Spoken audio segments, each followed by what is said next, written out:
Gostaria nesse dia de começar, como lhes falei, o motivo pelo qual vim é porque vou iniciar uma nova série de ensinamentos para a igreja sobre a vinda de Jesus Cristo. Perguntas que as pessoas fazem, como quando será o fim do mundo, como é que Cristo virá em breve, qual é a diferença entre o arrebatamento e a vinda, a segunda vinda de Jesus, quantos anos ainda nos restam?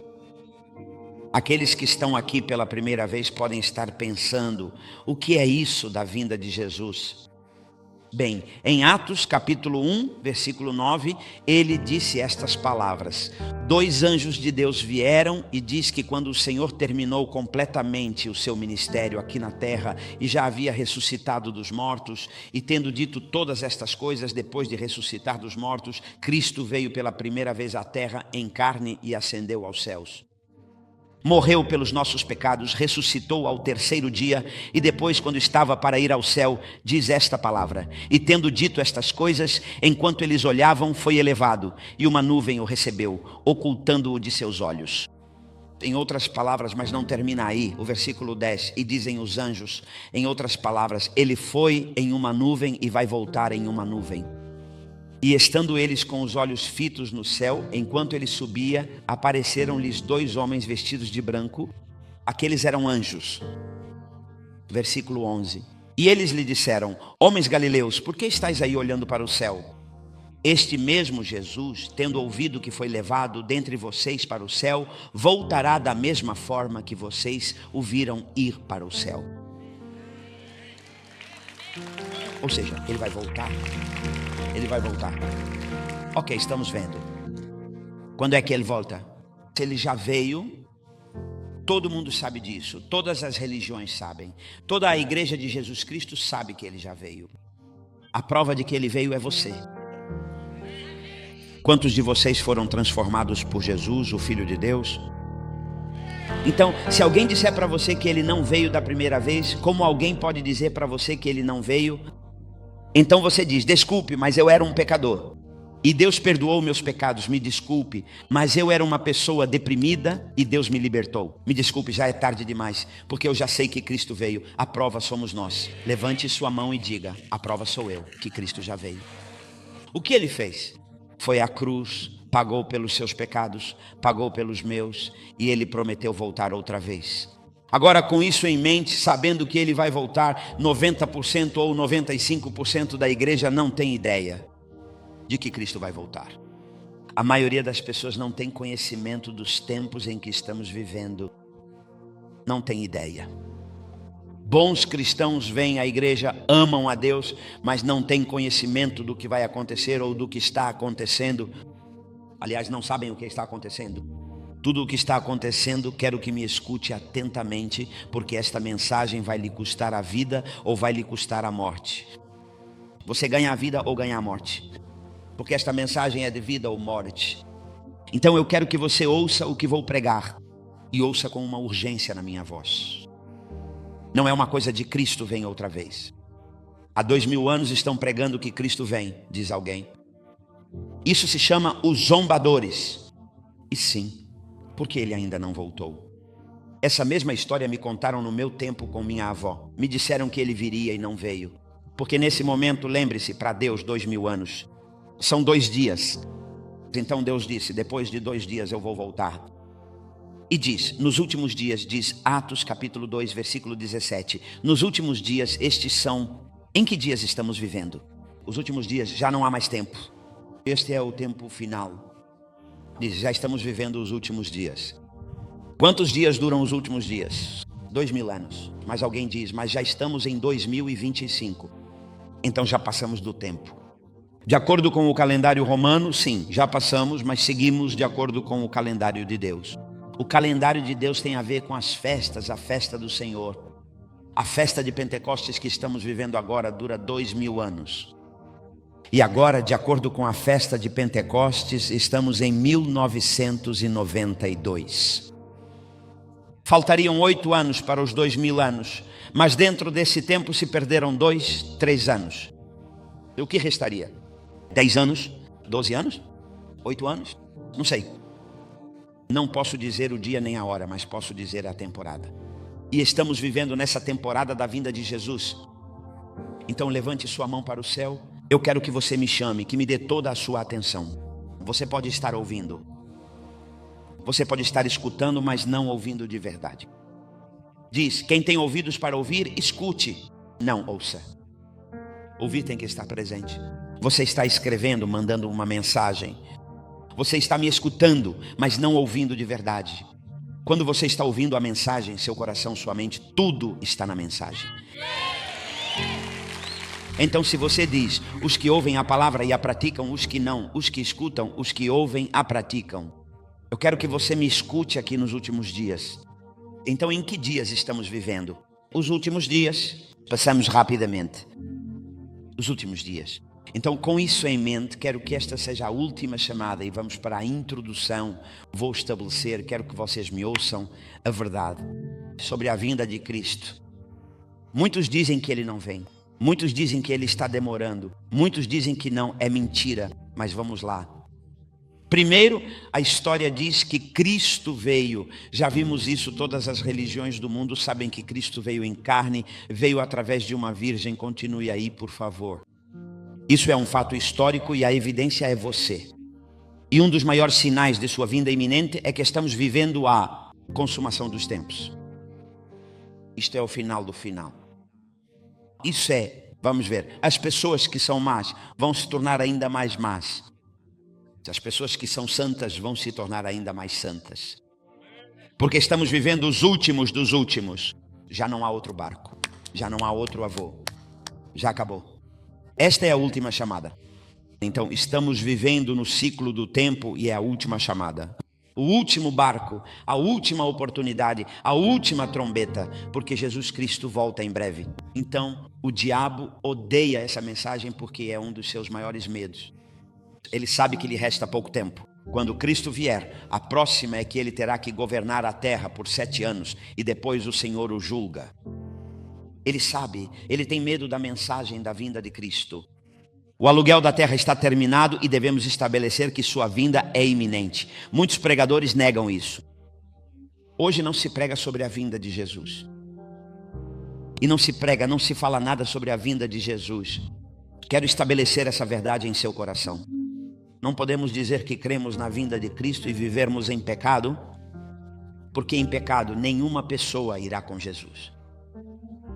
Então, quando vemos isso, vemos muita heresia, muitos zombadores promovendo heresias. Uma heresia é uma perversão da verdade. Então, muitos desses zombadores zombam e dizem: não, Cristo não vem, é só história. Isso é para te meter medo. E começam a zombar de nós. E foi isso que Pedro disse. Então existe uma teologia chamada teologia do reino agora que diz: Cristo já veio com seu reino, não volta mais. Há outra teologia que diz que o evangelho está tudo incluído. Não tudo incluído, mas que o evangelho é para todo mundo, até para o diabo. Isso é uma mentira satânica. Então, quando vemos a negação da existência do inferno, todas essas heresias, se você não acredita no inferno, para que vai se santificar? Se você não acredita no inferno, para que vai servir a Deus?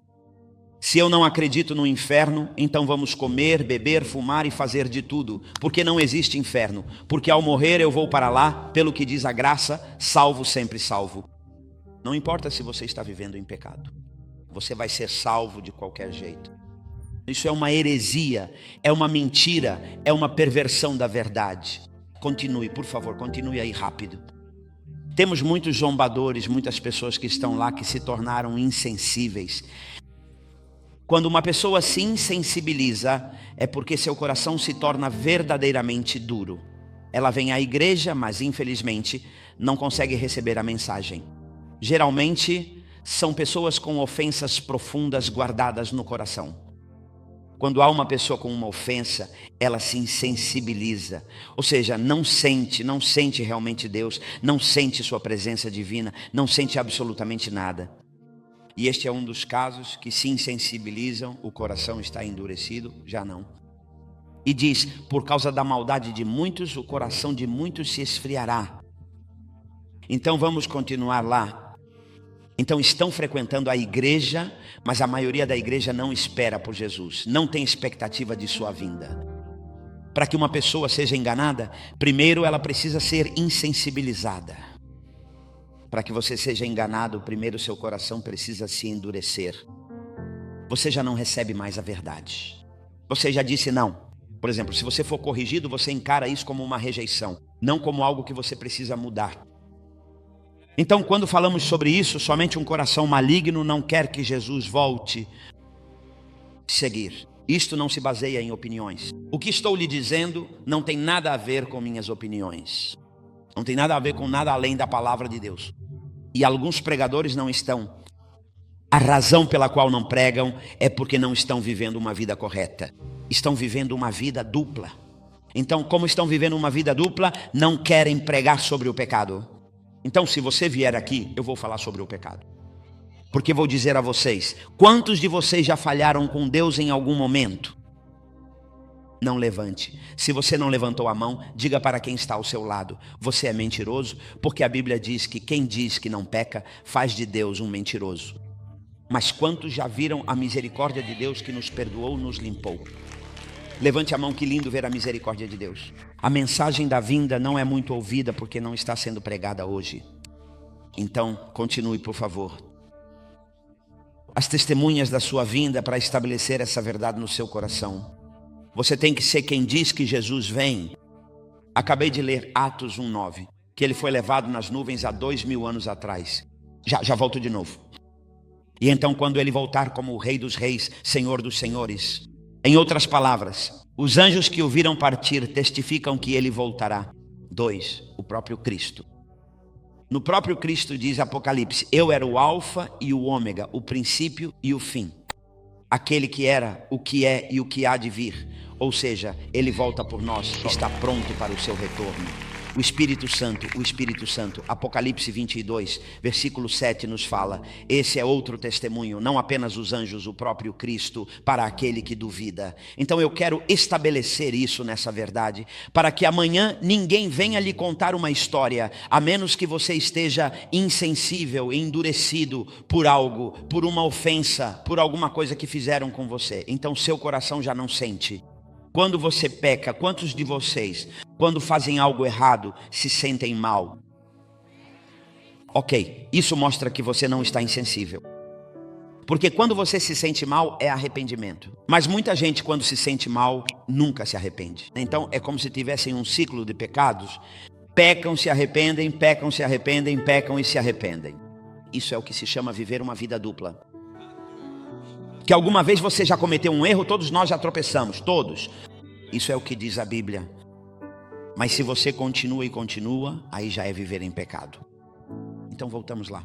Há um clamor vindo da terra, Apocalipse 22:7. Apocalipse 22:7, quero que vejam o que diz. Vamos ler todos juntos, 1, 2, 3, vai. E a noiva diz: vem. Ok, quem é a noiva? Quem é a noiva? Não, a noiva é a igreja que vai ser arrebatada. É a igreja, nós somos a noiva. Diga para esse lado, com essa cara de bobo que você tem, mas você é a noiva de Cristo. Os apóstolos de Cristo. 1 Coríntios 16:22. Os apóstolos testificam, os anjos, o próprio Cristo, o Espírito Santo, a noiva dizem: vem. E quem não amar o Senhor Jesus Cristo seja anátema, maldito. Levante sua mão e diga: o Senhor vem. Em outras palavras, está nos confirmando que ele voltará. Os apóstolos, o que mais? 5, os apóstolos nos falam sobre isso. 5, a palavra de Deus. Sim, o céu e a terra passarão, mas a sua palavra não passará. E ele prometeu que vai voltar, ele vem outra vez. Estamos aqui na igreja, é a palavra de Deus, seu testemunho, aquele que era, que é e que há de vir. Continue, por favor, a palavra de Deus. O que causa, vemos as testemunhas. Agora, essa mensagem, essa verdade sobre a vinda de Cristo, o que ela causa no coração de um cristão? Não estou falando de uma testemunha de Jeová, não estou falando de um mórmon, estou falando de um cristão nascido de novo que ama Jesus Cristo. O que causa? A primeira coisa que causa é uma grande expectativa. Você se deita à noite e diz: será que ele vem hoje? Estou pronto? A primeira pergunta que faço a mim mesmo é: estou pronto? E quando coloco o meu travesseiro, quando minha cabeça está no travesseiro, É nisso que penso. Senhor, se vieres hoje, estou pronto.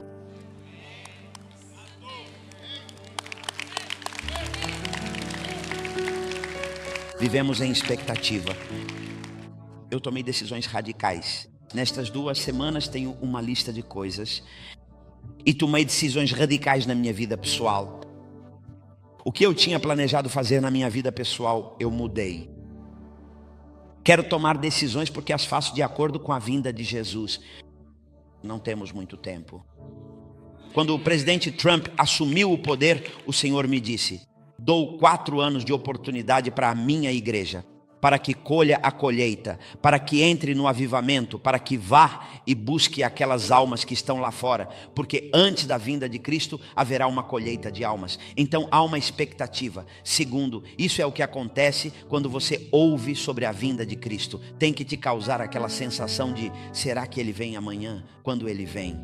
Mas se Ele vier, eu estou pronto. O segundo que deve estar pronto é a sua família. Sua família. Se você tiver que pegar seus filhos, pegue-os pelo cabelo para trazê-los para a igreja. Traga-os para a igreja. Não seja preguiçoso. Se você é o homem da casa, você tem que trazer seus filhos para a casa de Deus. Alguém diga amém aí. A igreja, o que essa mensagem causa? Ele purifica o seu coração. Ou seja, que sentido faz se Jesus vier daqui a 400 anos eu me purificar agora? Não faz sentido nenhum. Então o que essa mensagem faz é: meu Deus, eu sou muito fofoqueiro, preciso mudar. Meu Deus, eu roubo o dízimo de Deus, preciso mudar. Meu Deus, eu gosto de falar do irmão, perdão Senhor, eu preciso mudar. Purifique-se, purifique seus motivos, suas intenções. Deixe uma salva de palmas aí. Então continue, por favor. 3, ele vai reacender. Uma das coisas que essa mensagem faz é acender as pessoas ao primeiro amor. As pessoas querem voltar ao primeiro amor, como quando conheceram Jesus, querem servir, querem orar, querem buscar a Deus. Continue, por favor, volta a acender. Número 5, essa mensagem da vinda de Cristo produz o temor de Deus. O temor de Deus, o respeito a Deus, um temor santo que entra dentro de você. E o temor de Deus se perdeu na igreja. O temor de Deus não é estar em desacordo com as pessoas. Provérbios 8:13 diz: o temor de Deus é odiar o mal. Eu não estou em desacordo, eu não gosto do mal, eu o odeio. Odeio a mentira, odeio a fofoca, odeio a língua mentirosa, odeio o pecado, eu o odeio. Isso é temor. Como você sabe que tem o temor de Deus? O que antes não te fazia sentir mal, hoje te faz sentir mal. Agora você sabe que o temor de Deus te transforma. E essa mensagem, porque uma das coisas, continue por favor, que ela traz é o temor de Deus. O propósito do temor de Deus é para que não pequemos. Isso é muito simples de dizer. Há algo em você que te impede de fazer o mal. É o temor, ele segura dentro de você e te refreia. Então não pense que irá no arrebatamento se tolera o pecado. Se chamarmos o bem de mal e o mal de bem. Muita gente na igreja está vivendo uma vida dupla. O coração das pessoas deve se alinhar ao coração de Deus. Deus está pesando os corações. Deus falou comigo hoje, na semana passada ele me disse: estou pesando a liderança, estou pesando a igreja. E o que pesa? Olhe para mim, por favor. Em uma mão está o peso da iniquidade. E aí você coloca contenda, carne, fofoca, pecado. Aí você coloca, essa é a taça. E na outra taça está a taça da misericórdia. Nestes tempos, as pessoas estão colhendo da colheita da iniquidade. O que foi que você semeou? Ou da colheita da misericórdia, orações, amor, paciência, ganhar almas, servir a Deus. Nessa taça, e Deus me disse, estou pesando a taça. A pergunta é, como está a sua taça? Qual está mais cheia? As coisas ruins que você fez ou está mais cheia das coisas boas que você fez? Então estamos vivendo nisso. Por favor, continue. Deus está julgando. Olhe para a condição do coração das pessoas. O Senhor me disse, não tolero mais o pecado. Não tolero mais o pecado. Ele não tolera mais o pecado. Deus está dando a última oportunidade para se arrepender. A graça de Deus está se retirando, ele diz. E eu dei a essa mulher, falando de Jezabel, um tempo para que se arrependesse. Mas ele diz, se ela não se arrepender, vou lançá-la em uma cama. Ou seja, Deus está nos dando a todos uma oportunidade. Se há pecado em sua vida, você precisa se arrepender agora. A igreja está aqui. Devemos o anúncio da vinda de Cristo. Liberte-se, temor santo de viver retamente. A mensagem da vinda de Cristo, o Senhor nos prepara para a sua vinda. A pergunta é, estamos prontos? Continue, por favor. E número 6, nós devemos nos santificar, nos purificar. Número 6, o Senhor produz um senso de urgência. Que urgência haveria para orar se Cristo demorasse 200 anos? Que urgência para nos santificarmos, para nos purificarmos? Nenhuma. Porque Ele vem buscar uma igreja santa, pura. Ele vem buscar uma igreja acesa. Continue, por favor. Isso nos provoca. Então continuamos lá. Olha esse. Anote isso e tire uma foto. A mensagem da iminente vinda de Cristo é, de fato, a única e verdadeira mensagem que produz o maior e mais significativo alerta. Enquanto essa mensagem não for pregada, a igreja está dormindo. A igreja está verdadeiramente em pecado. A igreja está morna. A igreja não desperta. Essa mensagem produz um alerta. Meu Deus.